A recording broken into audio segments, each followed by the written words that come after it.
ನಮಸ್ಕಾರ ಕನ್ನಡಿಗರೇ, ಎಲ್ಲರಿಗೂ ನನ್ನ ಪ್ರೀತಿಯ ಯೂಟ್ಯೂಬ್ ಚಾನಲ್ PR ಯೂಟ್ಯೂಬ್ ಚಾನಲ್ಗೆ ಪ್ರೀತಿಯ ಸ್ವಾಗತ. ಮೈಸೂರು ದಸರಾ ಎಷ್ಟೊಂದು ಸುಂದರ ಅಲ್ವಾ? ಇನ್ನೇನು ನಾಳೆ ಒಂದು ದಿನ ಮತ್ತು ನಾಡಿದ್ದು ಒಂದು ದಿನ, 2 ದಿನ ನೀವು ಕಳೆದುಬಿಟ್ರೆ ದಸರಾ, ವಿಶ್ವವಿಖ್ಯಾತಿಯ ಮೈಸೂರು ದಸರಾ ಅಂಬಾರಿ ಮೆರವಣಿಗೆ ಬಂದೇ ಬಿಡ್ತು. ಇನ್ನು ನಾಳೆ ಒಂದಿನ ಕಳೆದ್ರೆ ನಾಡಿದ್ದು ಆಯುಧ ಪೂಜೆ, ಆಚೆ ನಾಡಿದ್ದು ವಿಜಯದಶಮಿ. ಇವತ್ತು ನಾನು ತಂದಿರೋ ಟಾಪಿಕ್ಕು ದಸರಾ ಹಾಗೂ ಅಣ್ಣವರು.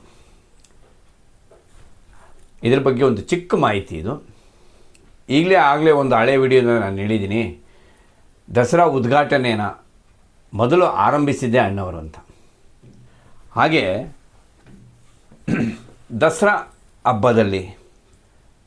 ಪ್ರತಿ ವರ್ಷ ಒಬ್ಬೊಬ್ಬರು ಅಂತಲ್ಲ, ಸುಮಾರು 10 ರಿಂದ 12 ಜನ ಗಣ್ಯ ವ್ಯಕ್ತಿಗಳಿಗೆ ದಸರಾ ಉದ್ಘಾಟನಾ ಸಮಿತಿ ದಸರಾ ಹಬ್ಬದ ಸಮಯದಲ್ಲಿ ಒಂದಿಷ್ಟು ಪ್ರಶಸ್ತಿಗಳನ್ನ ಪ್ರದಾನ ಮಾಡ್ತಾರೆ. ಆ ಪ್ರಶಸ್ತಿ ಬಗ್ಗೆ ನಾನು ಇವತ್ತು ನಿಮ್ಮ ಮಾಹಿತಿ ಹೇಳ್ತೀನಿ.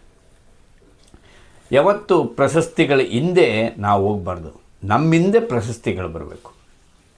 ಅಂದರೆ ನಾವು ಹೋಗಿ ಪ್ರಶಸ್ತಿನ ಕೇಳ್ತಾ ಕೊಡಿ ನಮಗೂ ಕೊಡಿ ಅಂತ ಕೇಳೋ ಬದಲು ಆ ಪ್ರಶಸ್ತಿಗಳೇ ನಮ್ಮನ್ನು ಹುಡ್ಕೊಂಬರಬೇಕು. ಆ ಥರ ಇಡೀ ಪ್ರಪಂಚದಲ್ಲಿ ಯಾರಿಗೂ ಇಲ್ಲ, ಇದ್ದಿದ್ದು ಒಬ್ಬರು ಅಣ್ಣವರೊಬ್ಬರಿಗೇನೆ. Prepared traditionally with love by farmers.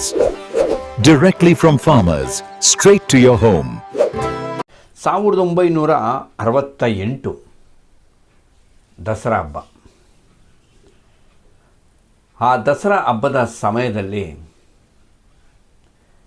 ನಮ್ಮೆಲ್ಲರ ಪ್ರೀತಿಯ ಆರಾಧ್ಯ ದೈವ, ಕರುನಾಡ ಕಣ್ಮಣಿ, ನಟ ಸಾರ್ವಭೌಮ ಡಾಕ್ಟರ್ ರಾಜ್ಕುಮಾರ್ ಅಣ್ಣವರಿಗೆ ಮೈಸೂರು ದಸರಾ ಉತ್ಸವ ಸಮಿತಿ ಹಾಗೂ ಕರ್ನಾಟಕ ರಾಜ್ಯ ಸರ್ಕಾರ ಅಣ್ಣವರವರಿಗೆ ಮೈಸೂರು ದಸರಾ ಪ್ರಶಸ್ತಿನ ನೀಡಿ ಗೌರವಿಸಿತು. ಇದರ ಜೊತೆ ಹಲವಾರು ಗಣ್ಯ ವ್ಯಕ್ತಿಗಳಿಗೂ ಹಾಗೂ ಇನ್ನೊಬ್ಬರು ಖ್ಯಾತ ನಟಿ, ಪದ್ಮಭೂಷಣ, ಇತ್ತೀಚೆಗೆ ತಾನೇ ನಿಧನ ಹೊಂದಂಥ ಬಿ ಸರೋಜದೇವಿ ಅವರಿಗೂ ಸಹ ದಸರಾ ಪ್ರಶಸ್ತಿ ನೀಡಿ ಗೌರವಿಸಿತು. ನೋಡಿ, ಈ ದಸರಾ ಹಬ್ಬ ಮತ್ತು ಅಣ್ಣವರು ನಮ್ಮ ಸಾಂಸ್ಕೃತಿಕ ಹಬ್ಬ. ನಮ್ಮ ದಸರಾ ಹಬ್ಬದಲ್ಲಿ ಅಣ್ಣವರಿಗೆ ದಸರಾ ಪ್ರಶಸ್ತಿ ನೀಡಿ ಗೌರವಿಸಿದರು. ಅಂದಿನ ಮುಖ್ಯಮಂತ್ರಿಗಳಾದಂಥ ವೀರೇಂದ್ರ ಪಾಟೀಲ್ ಅವರು ಈ ಪ್ರಶಸ್ತಿನ ನೀಡಿ ಗೌರವಿಸಿದರು. ಅಂದಿನ ಕೈಗಾರಿಕಾ ಸಚಿವರಾದಂಥ ಲಿಂಗಯ್ಯ ಅವರು ಉಪಸ್ಥಿತರಿದ್ದರು. ಇದರ ಜೊತೆ ಹಲವಾರು ಅಪಾರ ಅಭಿಮಾನಿ ಬಳಗ ಮತ್ತು ಕನ್ನಡ ಚಿತ್ರರಂಗ ಆ ಸಮಾರಂಭದಲ್ಲಿ ಭಾಗವಹಿಸಿತ್ತು. ಅಣ್ಣವರವರಿಗೆ 1968ರಲ್ಲಿ ದಸರಾ ಪ್ರಶಸ್ತಿ ನೀಡಿ ಗೌರವಿಸಿದರು. ನೋಡಿ, ಅಣ್ಣವರು ನಮ್ಮ ಸಾಂಸ್ಕೃತಿಕ ರಾಯಭಾರಿಯಾಗಿ ನಮ್ಮ ಒಂದು ಬದುಕಿನ ಜೊತೆ ಪಯಣ ಬೆಳೆಸಿದ್ದಪ್ಪ ಮಹಾನ್ ಸಂತ. ನೋಡಿ, ಅವರು ಆನೆ ಮೈಸೂರು ದಸರಾದಲ್ಲಿ ಅಂಬಾರಿನ ಎತ್ತಿದ ಆನೆ ಗಂಧದ ಗುಡಿ ಚಿತ್ರದಲ್ಲಿ ಮಾಡುತ್ತೆ. ಮೈಸೂರಿನ ಅರಮನೆ ಒಳಗಡೆ ಅಣ್ಣವರಿಗೆ ಶೂಟಿಂಗ್ಗೆ ಅವಕಾಶ ಕೊಡ್ತಾರೆ, ಮಯೂರ ಚಿತ್ರಕ್ಕೆ. ಹಾಗೆ ಮೈಸೂರಿನ ದಸರಾ ಉದ್ಘಾಟನೆ, ಪ್ರಪ್ರಥಮ ಉದ್ಘಾಟನೆ ಮಾಡಿದವರು ನಮ್ಮ ಅಣ್ಣವರು. ಈಗ ಮೈಸೂರು ದಸರಾ ಪ್ರಶಸ್ತಿನ ಸಹ ಅಣ್ಣವ್ರು ಪಡೆದಿದ್ದಾರೆ.